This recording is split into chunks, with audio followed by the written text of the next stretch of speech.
لا حول ولا قوة إلا بالله العلي العظيم. أعوذ بالله من الشيطان الرجيم. بسم الله الرحمن الرحيم.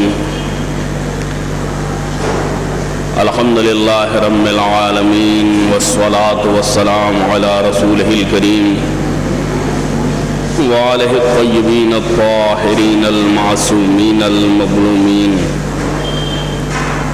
الذين أذهب الله عنهم الرجس وطهرهم تطهيرا. صلى الله عليه وسلم. أما بعد فقد قال الإمام علي بن الحسين زين العابدين عليه الصلاة والسلام في دعائه: السلام عليك غير كريه المصاحبة ولا ذميم الملابسة. السلام عليك كما وفدت علينا بالبركات وغسلت عنا دنس الخطيات. السلام عليك غير مودع برما ولا متروك صيامه سعما. السلام عليك من مطلوب قبل وقته ومحزون عليه قبل فوته. السلام عليك كم من سوء صرف بك. السلام عليك كم من سوء صرف بك عنا وكم من خير حفظ بك علينا. تجھ پر سلام اے وہ جس کی ہم نشینی بار خاطر اور معاشرت ناگوار نہیں. تجھ پر سلام جب کہ تو برکتوں کے ساتھ ہمارے پاس آیا اور گناہوں کی آلودگی کو دھو دیا. تجھ پر سلام اے وہ جسے دل تنگی کی وجہ سے رخصت نہیں کیا گیا اور نہ خستگی کی وجہ سے اس کے روزے چھوڑے گئے. تجھ پر سلام اے وہ کہ جس کے آنے کی پہلے سے خواہش تھی اور جس کے ختم ہونے سے قبل ہی دل رنجیدہ ہیں. تجھ پر سلام تیری وجہ سے کتنی برائیاں ہم سے دور ہو گئیں اور کتنی بھلائیوں کے سرچشمے ہمارے لیے جاری ہو گئے. امام چہارم حضرت امام زین العابدین علیہ السلام کی یہ دعا جو ماہ مبارک کی رخصتی کے سلسلے میں اور اس کے وداع کے سلسلے میں آپ نے خدا کی بارگاہ میں فرمائی تھی، اس کے اقتباسات آپ کے سامنے پیش کیے گئے اور ان کے ذیل میں کچھ باتیں گزارش کی گئیں. وہ ماہ مبارک کہ جس کے آنے سے پہلے اس کی خواہش تھی، اس کا انتظار تھا اور اس کے تمام ہونے سے پہلے اس کی جدائی کا تصور کر کے دل رنجیدہ تھا. آج اس کا آخری دن یعنی 30ویں ماہ مبارک ہے جس کے آخری لمحات ہمارے ہاتھ سے جا رہے ہیں. کتنی بڑی سعادت تھی، کتنا ہمارا نصیب کھلا ہوا تھا کہ اس سال کا ماہ مبارک ہمیں نصیب ہوا اور ہم نے اس میں روزے رکھے، خدا کی عبادتیں کی، اس کے نازل کردہ قرآن کی تلاوت کی اور حد اکثر اپنے اعتبار سے ہم نے اس کی رضا حاصل کرنے کی کوشش کی. اب ہم بارگاہ الہی میں یہ کہہ سکتے ہیں کہ پروردگار، اپنی ناقص عبادتوں کے ساتھ تیری بارگاہ میں حاضری دینا ہمارا کام تھا. اپنی عنایتوں کے ساتھ، اپنے رحم و کرم کے ساتھ اپنے گنہگار بندے کو اپنی بارگاہ میں قبول کر لینا، یہ تیری عنایتیں ہیں، یہ تیری مرحمت اور تیرا فضل و کرم ہے۔ تو نے ماہ مبارک کی خوبیوں کے ساتھ جو ہمارا نصیب بدلا وہ واقعاً لائق تشکر ہے۔ اس مہینے کے لمحات اور لحظات نے ہماری زندگی میں کتنے مؤثر اور اثر انداز موڑ فراہم کیے ہیں۔ اس مہینے میں ہمیں شب قدر حاصل ہوئی ہے، جس کے بارے میں امام فرماتے ہیں کہ السلام علیکہ وعلی لیلۃ القدر التی ہی خیر من الف شہر۔ سلام ہو تجھ پر اے ماہ رمضان اور اس شب قدر پر کہ جو 1000 مہینوں سے افضل اور برتر ہے۔ السلام علیک ما کان احرسنا بالامس علیک واشد شوقنا غدا الیک۔ سلام ہو تجھ پر، ابھی کل ہم کتنے تجھ پر وارفتہ تھے اور آنے والے کل میں ہمارے شوق میں کتنی فراوانی ہوگی۔ السلام علیکہ وعلی فضلک الذی حرمناہ وعلی ماض من برکاتک صلبناہ۔ تجھ پر سلام اے ماہ مبارک، تجھ پر اور تیری ان فضیلتوں پر جن سے ہم محروم ہو گئے، اور تیری گزشتہ برکتوں پر جو ہمارے ہاتھ سے جاتی رہیں۔ اللہم انا اہل ھذا الشہر الذی شرفتنا بہ ووفقتنا بمنک لہ حین جہل الاشقیاء وقتہ وحرموا لشقائہم فضلہ۔ فرماتے ہیں کہ سلام ہو اے اللہ، ہم اس مہینے سے مخصوص ہیں جس کی وجہ سے تو نے ہمیں شرف بخشا اور اپنے لطف و احسان سے اس کی حق شناسی کی توفیق عنایت کی، جبکہ بد نصیب لوگ اس کے وقت کی قدر و قیمت سے بے خبر تھے اور اپنی بدبختی کی وجہ سے اس کے فضل و کرم سے محروم رہ گئے۔ وَأَنْتَ وَلِيُّ مَا آثَرْتَنَا بِهِ مِن مَعْرِفَتِهِ وَهَدَيْتَنَا لَهُ مِن سُنَّتِهِ وَقَدْ تَوَلَّيْنَا بِتَوْفِيقِكَ صِيَامَهُ وَقِيَامَهُ وَلَا تَقْصِيرٍ وَأَدَّيْنَا فِيهِ قَلِيلًا مِن كَثِيرٍ۔ فرماتے ہیں اور تو ہی ولی اور صاحب اختیار ہے کہ ہمیں اس کی حق شناسی کے لیے منتخب کیا اور اس کے احکام کی ہدایت فرمائی۔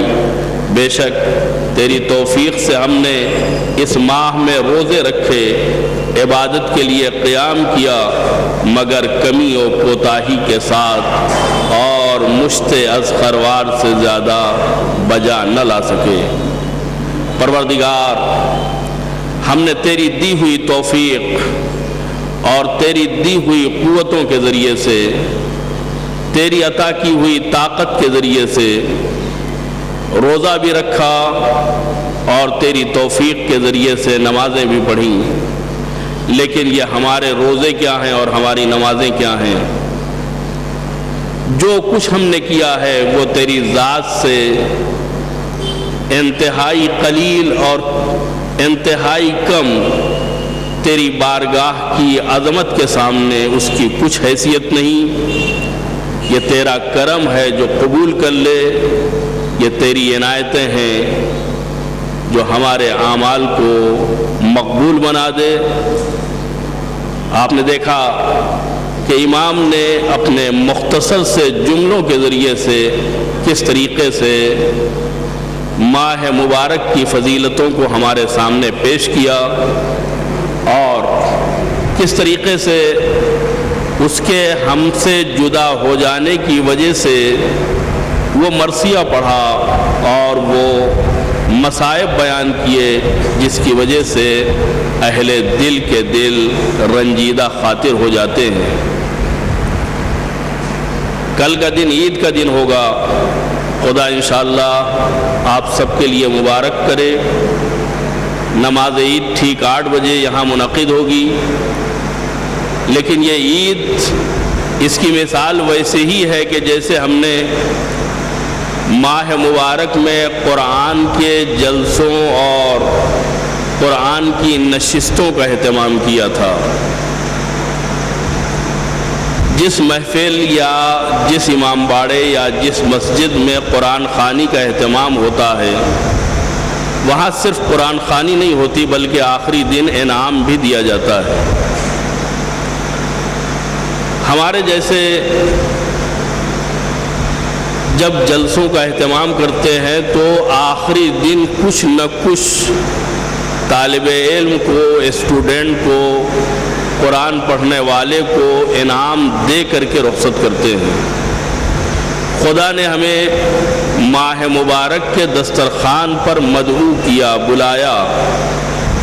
1 مہینے کے لیے ہمیں دعوت دی اور ہم نے اس کی آواز پر لبیک کہتے ہوئے دعوت قبول کی. تو جب ہمارے جلسوں کا یہ انداز اور اہتمام ہے کہ بغیر انعام دیے ہوئے واپس نہیں کیا جاتا تو 30 دن کی کلاس کے بعد، 30 دن کے روزوں کے بعد، 30 دن کی عبادتوں کے بعد یہ عید کا دن ویسا ہی ہے جیسے قرآنی جلسے میں انعام کا دن ہوتا ہے. اس بات کو مد نظر رکھیے گا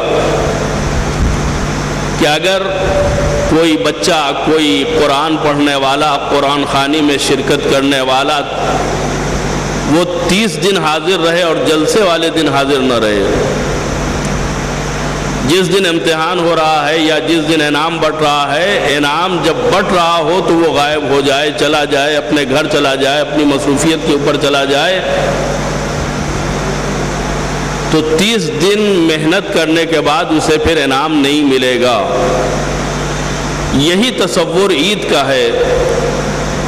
مولا کائنات حضرت علی ابن ابی طالب علیہ السلام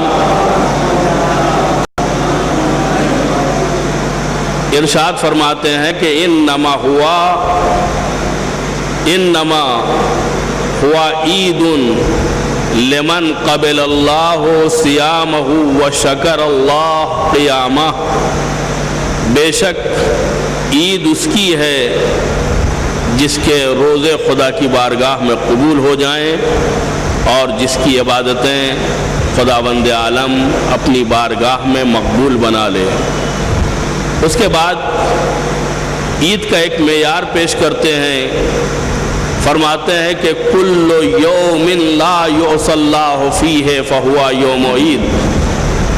ہر وہ دن کہ جس دن اللہ کی نافرمانی نہ کی جائے، جس دن اللہ کا گناہ نہ کیا جائے، جس دن اللہ کی اطاعت سے انسان منہ نہ موڑے، وہ عید کا دن ہے. 29-30 دن تک انسان اگر عبادات الہی میں مشغول رہے لیکن عید کے دن غائب ہو جائے، جس دن خدا لوگوں کو انعام دینے والا ہے، لوگوں پر اپنے کرم کی بارش کرنے والا ہے، لوگ اس دن اگر گناہ میں ملوث ہو جائیں تو یہ ایسا ہی ہے کہ جیسے 30 دن قرآن پڑھنے والا انعام کے جلسے سے غائب ہو جائے. جس طریقے سے اسے انعام نہیں ملے گا، اسی طریقے سے عید کے دن گناہ کرنے والے کو نہ صرف یہ کہ انعام نہیں ملے گا بلکہ اس کی عبادتیں خطرے میں پڑ جائیں گی. خداوند عالم نے اسلامی تعلیمات کے ذریعے سے ہم تک جو پیغام پہنچایا ہے وہ ہمارے مد نظر رہے.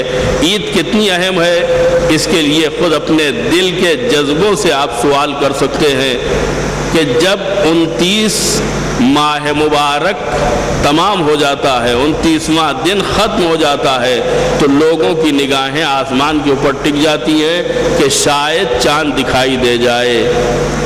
کان مسلسل متوجہ رہتے ہیں کہ کہیں سے یہ آواز آ جائے، کہیں سے یہ خبر آ جائے کہ چاند دکھ گیا اور عید ہو گئی. سوال یہ پیدا ہوتا ہے یہ عید کتنے دیر کی ہے؟ عید کتنے دیر کی ہے؟